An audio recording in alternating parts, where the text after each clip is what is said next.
Hello, good people of YouTube. Mountbatten here. Again, I apologize for my voice. I'm still very sick. Just the way the weather's been down here. It was 40 degrees 2 days ago. Now it's like 80 degrees outside today. So, needless to say, my sinuses are just committing suicide right now, and that's why I sound quite bassy and quite nasally, and my voice will probably start to diminish before the end of this video, as this is my third time trying to get through this video. So anyway, as you can tell by the title of the video, I'm going to talk about a couple of things that I think Wargaming really needs to improve on in World of Warships for 2020.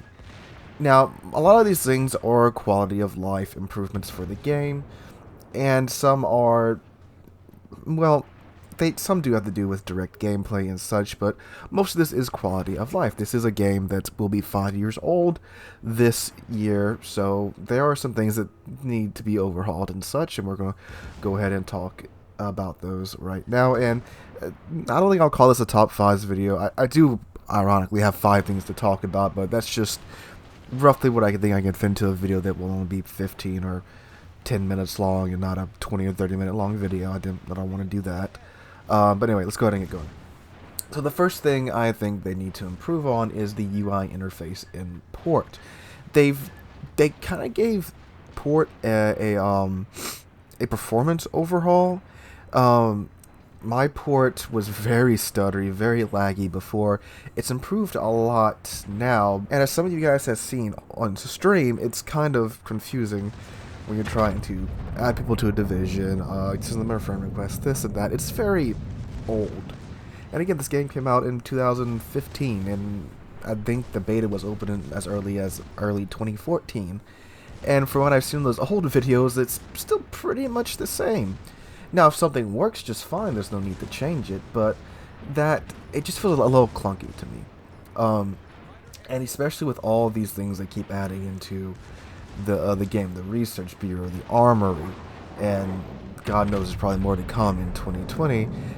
Port just needs a bit of an overhaul as far as the interface goes, and do I know the right solution to it? No, but just something a bit more modern that isn't so, a ton of drop-down menus from what we have now. So just a little bit of a more modern interface in Port would be of great help to the game. That's mainly a personal one for me. Alright, the next thing is that this game desperately needs more game modes. Right now, you have basically 3 main game modes. You have random battles, co-op, and ranked. And you do have things like scenarios and clan battles, and I think when this video goes up, Ranked 1v1 will be going out live, I do believe, which that's a nice addition. Unfortunately, I won't be able to play it. I'll be on the other side of my state visiting family. But more game modes are needed, and with the submarines, we are getting a convoys game mode, which, thank God, finally, that's a 4th main game mode. And if you look back at AAA games that they come out with one like every 1 or 2 years, they have a ton of game modes. So I'm thinking, Call of Duty, Battlefield, all those games have, Lord, 5, 6, 7, 8 main game modes that people play all the time. Now, World of Warships is, of course, a smaller player base, but it gets kind of boring when you go into random battles and you only have really 2 variations. You get standard battle, domination, and every now and then you get epicenter, which no one likes. So some more game modes would definitely be appreciative. That way it just feels like you have more to do rather than just sell into a cap and capture the flag, because as entertaining as that is, it gets old over time, and even though you have all the different classes of ships in the game, it's still just the same thing over and over and over and over again. So maybe some death matches where there is no objectives. That way people that would probably just be a camping fest anyway. But just something different like the convoys, that's an excellent addition to where it's an objective based game mode, to where you have to escort this from point A to point B. Enemy teams trying to stop you from point A to point B. So that asymmetrical gameplay like that is really fun, and I can't wait for that to come out. Alright, next thing is this game needs more maps. And Yes, there are actually, I think, in the neighborhood of 40 or 50 maps in the game, but if you go by per tier, it's really only about 4 or 5 for some tiers. And I think like tier 2 is only like 3. And because of the different powers of the tier 10 ship versus a tier 1 ship, they have to balance the map around that, which is understandable. And they actually have been doing a pretty good job of putting in more maps into the game. And I know they said they're going to be rescaling maps to where they can fit up more tiers and such, which is good. But in 2020, I do think they need to focus on adding in even more maps into the game. And again, because it gets tiring of playing the same 4 maps over and over again, especially at tier 10, when you may, and this could also go into this category too, the matchmaker for maps really needs to looking at too, because when I play Mountain Range 4 times in a row, like, really, like, that's gonna happen? Like, come on. It gets boring. It gets really boring after that. So more maps would certainly be a plus side for this game for 2020. Next, we have more historic ships. And don't get me wrong, a lot of the paper ships they added into the game, they're fun, but the addition of more historical ships that maybe still exist, or that are preserved as museum ships, and ships that have unique stories like the USS Johnston, those ships should be added into the game before some completely made up ship. Now, when I say historic ships, I also mean historic designs that maybe they just didn't see the light of day, but hey, they were drawn up and they planned on building them. And then you have stuff like the Smolensk, which is, I'm pretty sure, 100% just Wargaming's own vile creation. And again, don't get me wrong, ships like that, they have a place in this game, but priority should be given to historic ships and designs that were planned on being built but just never saw fruition. And don't get me wrong when I say paper ships too, because my favorite ship in the game, the Kurfürst, was a paper ship. Along with the Ohio, which is probably my other favorite ship in the game, it was a really paper ship. It was a Montana that they were planning on building the Montanas. They named the kills, and then the kills never got laid down. But hey, they were going to build them. And that's what I'm saying. Ships like that, like the Montana and the Stalingrad, those are ships that were planned on being built, but they just never got anywhere with them. So those are okay. They just need to cut back on these fantasy ships that never existed. Like, designs for them didn't even exist. That's what I'm talking about. And they need to go back to more designs that were based in reality. And I do know some designs based in quote-unquote reality were pretty crazy. I'm looking at you, Tillman battleships. But more of that and less of just made-up ships for 2020.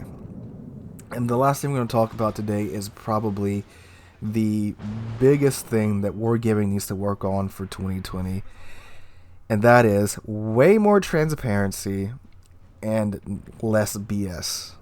So we all know what this is referring to, the colossal screw-up that was the winter event this year.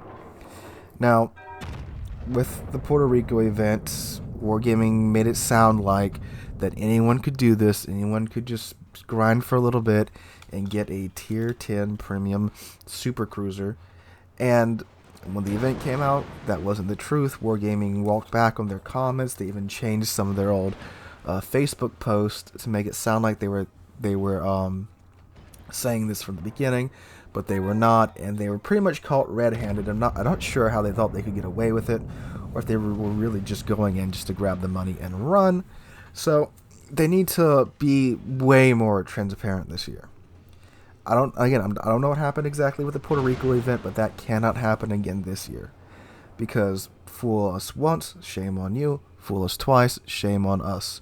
And like I said yesterday, if they try to pull one of these again this year, I'm out. I'm done. I'll go do something else for YouTube, but I'm not going to sit here and support a company that tries to get away with this twice.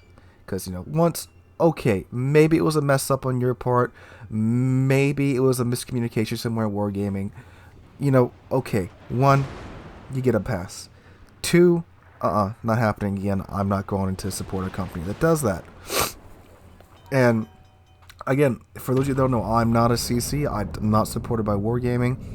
The money I spend on this channel, that's my money that I work for because I do enjoy the game.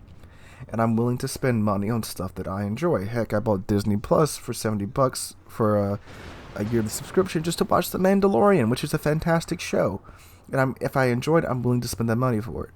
But if they keep trying to take advantage of the community like this and aren't being upfront with it about us, because I guarantee you, if they would have came up from the start and said, hey, this is a challenging event, it's going to be really hard to complete if you want it for 100% free.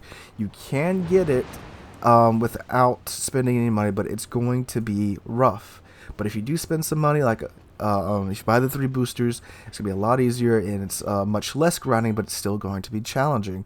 If they would have said that up front and made it extremely clear, like they did with the Stalingrad, that this was going to be an extremely difficult ship to obtain, this event would have been much better. One, because the Puerto Rico isn't OP or anything, it's actually quite balanced.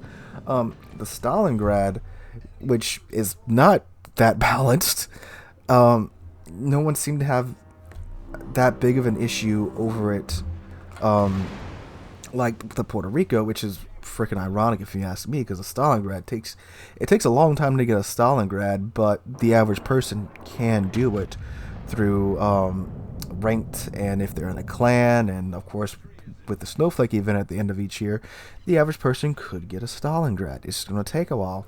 The Puerto Rico, it's a limited time event where you have to grind your life away if you don't want to spend any money on it. So yeah, the duality of man right there.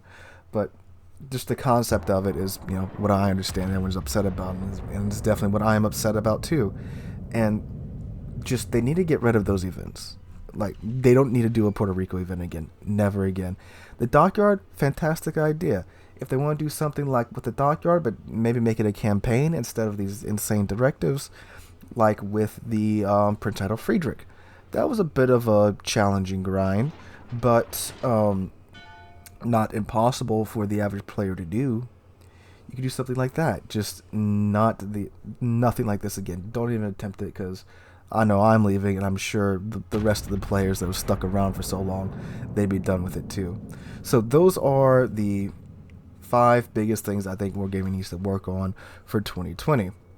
If they can get a clampdown on these things, especially that last thing, especially the transparency and just being upfront with us, I think 2020 will be a great year for the game. Because 2019, with the CV rework and then this Puerto Rico event, it was a rough year for the game, for sure. So here's to 2020. Here's to Wargaming getting it right this year. I certainly hope they do, and I like to think they've learned from their mistakes this year. Because like with the submarines now, instead of just dumping them into the game like they did with the CV rework, they're taking their time. They're going to get their own game mode at first, and then, well, actually they're getting their own server at first, and then they're getting their own game mode once they get added to the live game, and they won't be added into randoms for some time. That's good. And if they handle the next event like they did with the submarines and CV rework, learn from their mistakes, 2020 is going to be a good year. So here's to that. Thank you guys for watching. There won't be a stream tonight. I'm going to a friend's wedding this evening. I do apologize for that. We'll probably stream probably on the Monday, because I know you guys didn't get one last week, so I'm thinking we're going to have a Monday and Tuesday stream next week, and then a Friday stream to make up for that. And I do apologize for that. Just a holiday time, spending time with family, have a wedding to go to, and I'm sick. So if you guys have enjoyed the video, please drop a like, leave a comment, and subscribe. We're on our way to 7,000 subscribers. We are getting very, very close to that, and I cannot thank you guys enough for that. I'm going to go take some medicine and go take a nap. So hope to see you guys in the next one.